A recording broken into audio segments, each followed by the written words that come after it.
Baik, di sini saya akan membacakan uraian tentang hasil dari koreksi fiskal yang ada. Untuk yang pertama yaitu ada penjualan belum dicatat, koreksi fiskalnya bersifat positif, jumlahnya itu 3.250.000.000, jenis koreksinya bersifat permanen, dan penjelasannya penghasilan belum dilaporkan harus ditambah ke fiskal. Nomor 2 yaitu ada FOB destination masih dibebankan biaya angkut. Koreksi fiskalnya positif, jumlahnya 1.051.380.000 rupiah. Jenis koreksinya permanen, penjelasan tidak seharusnya dibebankan, tidak memenuhi syarat fiskal. Yang nomor 3 itu ada bunga wesel melebihi wajar. Koreksi fiskal bersifat positif, jumlahnya itu 10.500.000 rupiah. Jenis koreksinya permanen, penjelasan kelebihan bangun bunga dianggap pembagian laba. Kelebihan bukan dianggap pembagian laba. Yang nomor 4 yaitu ada PPh 21 belum dipotong, ada 6 transaksi. Koreksi fiskalnya bersifat positif, jumlahnya ada 3.101.000.000 rupiah. Jenis koreksinya permanen, penjelasan biaya tidak bisa diakui karena tidak dipotong pajak. Yang nomor 5 ada biaya PPh pribadi, ada biaya HP pribadi. Jenis koreksi fiskalnya itu positif dan jumlahnya itu 500 juta rupiah. Jenis koreksinya permanen, penjelasan biaya pribadi bukan pengurang fiskal. Selanjutnya itu nomor 6 ada biaya kendaraan pribadi direktur, koreksi fiskalnya bersifat positif. Jumlahnya itu 350 juta, jenis koreksinya permanen, penjelasannya tidak berhubungan langsung dengan kegiatan usaha. Selanjutnya itu ada BBM untuk kendaraan pribadi, koreksi fiskalnya bersifat positif, jumlahnya 500 juta. Jenis koreksinya itu permanen, penjelasannya tidak dapat diakui fiskal. Yang selanjutnya itu ada sumbangan sosial, koreksi fiskalnya positif, jumlahnya 1.200.000.000. Jenis koreksinya itu permanen dan penjelasannya tidak memenuhi syarat pengurang pajak. Lanjutnya ada sumbangan bencana nasional, koreksi fiskalnya bersifat negatif, jumlahnya 800 juta. Jenis koreksinya permanen, penjelasannya sesuai ketentuan PMK atau diakui fiskal. Yang selanjutnya ada PPN belum dikreditkan dalam biaya, koreksi fiskalnya bersifat positif, jumlahnya 150 juta. Jenis koreksinya permanen, penjelasannya tidak bisa dibebankan. Selanjutnya ada sewa tak bermaterai, koreksi fiskalnya positif, jumlahnya 400 juta, dan jenis koreksinya permanen, penjelasan tidak sah, tapi pendapatan tetap kena pajak. Selanjutnya yaitu ada dividen dari PT Nusa Indah sebanyak 15%. Koreksi fiskalnya bersifat positif, jumlahnya itu 400 juta, jenis koreksinya permanen, dan penjelasannya tidak memenuhi syarat pembebasan pajak dividen.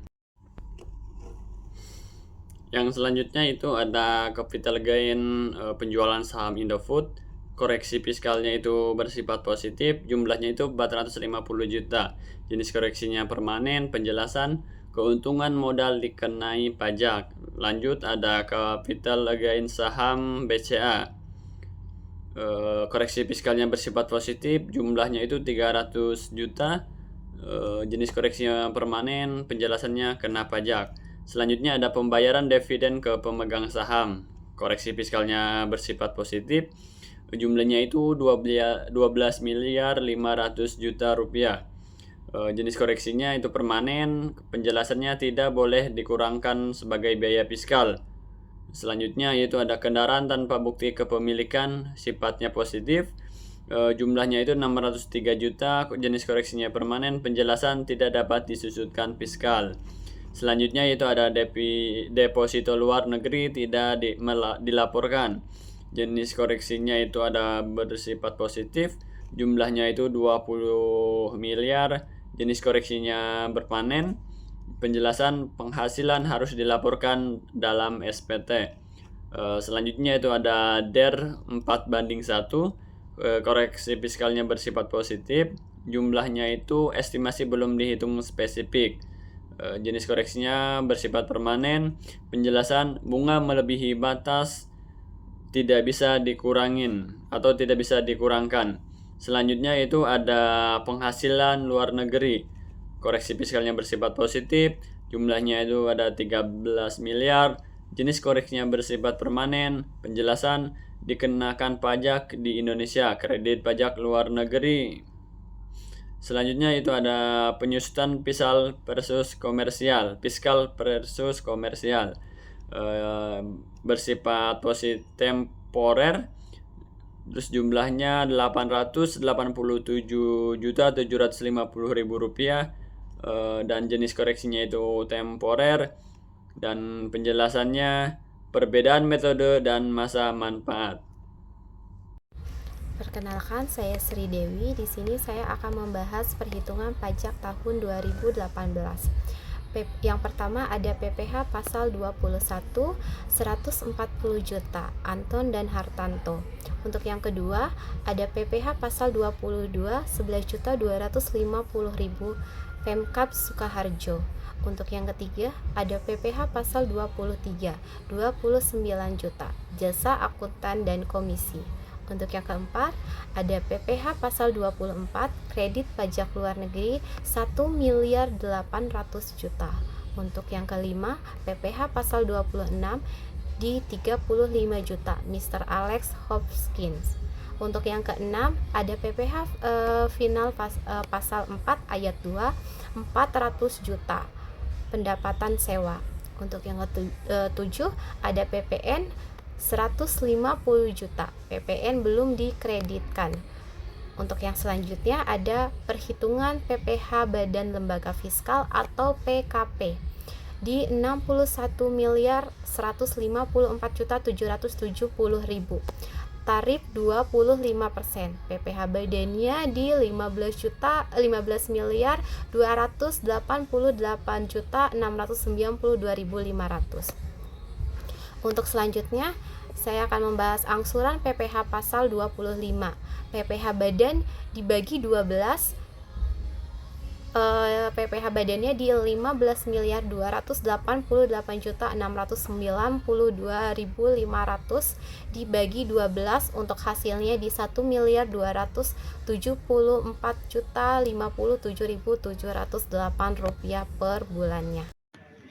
Ya, saya akan melanjutkan penjelasan dari teman saya. Yang selanjutnya itu ada sanksi pajak. Sanksi ini terdiri dari dua komponen. Yang pertama itu sanksi administrasi. Sanksi ini dihitung berdasarkan persentase dari pajak yang kurang dibayar dikalikan jumlah bulan keterlambatan. Persentasenya adalah 2% per bulan.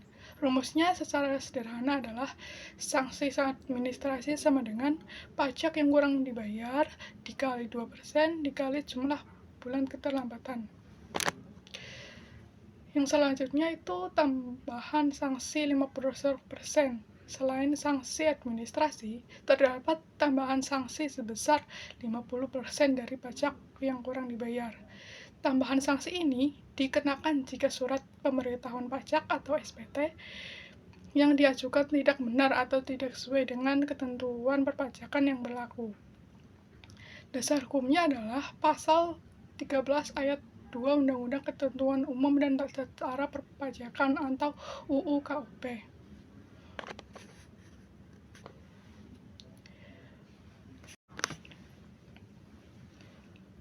Contoh perhitungannya adalah 15,3 M dikali 50% sama dengan 7 M 644.346.250 rupiah. Itu adalah sanksi maksimum. Penjelasan yang selanjutnya itu ada B-materai, dokumen sewa tanpa B-materai. Dokumen sewa itu wajib dilengkapi dengan materai. Kemudian ada tarif materai 2018. Tarif materai yang berlaku pada tahun 2018 adalah 6.000 per dokumen. Kemudian cara pembayaran materai.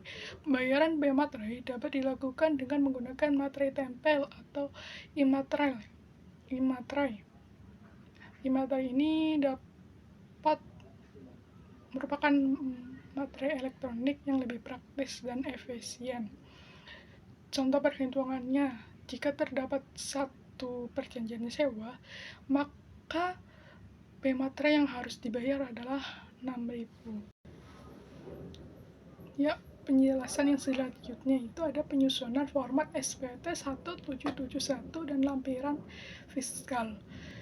Yang pertama itu ada formulir induk SPT 1771 yang terdiri dari 3. Yang pertama itu ada penghasilan neto fiskal sebesar 61.154.770.000.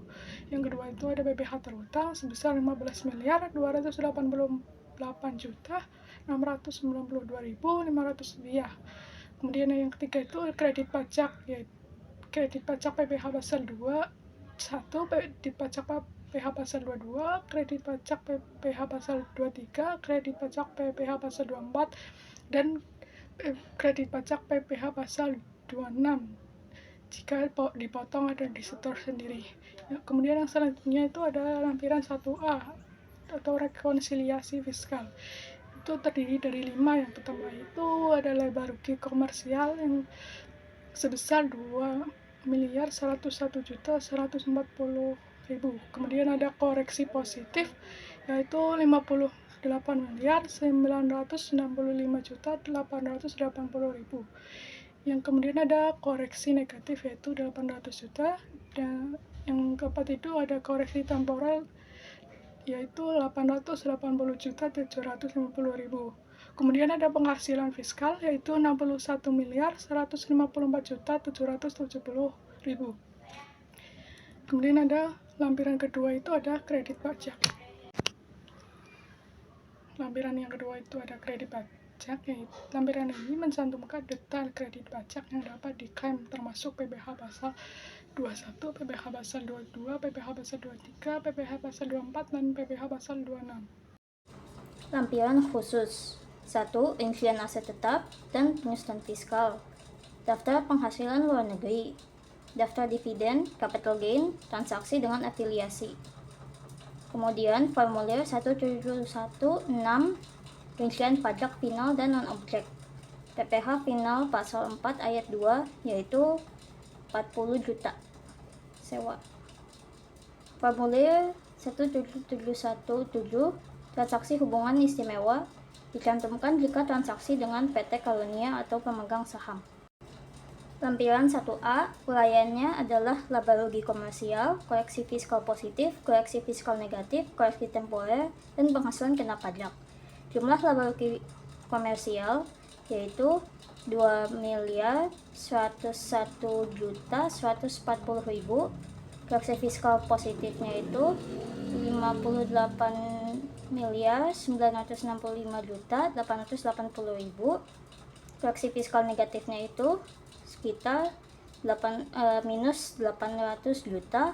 Koreksi temporernya 887.750.000, dan penghasilan kena pajaknya 61.154.000 dan 770.000. Kemudian lampiran 2-nya untuk jenis pajak dan jumlahnya. Untuk PPh pasal 21 terdapat 140 juta, PPh pasal 22 itu 11.250.000, pasal 23 29 juta, PPh pasal 24 1.800.000, dan PPh pasal 26 itu 35 juta. Formulir 1716 jenis penghasilan finalnya adalah pendapatan sewa, jumlahnya adalah 400 juta, dan PPh final terutangnya adalah 40 juta.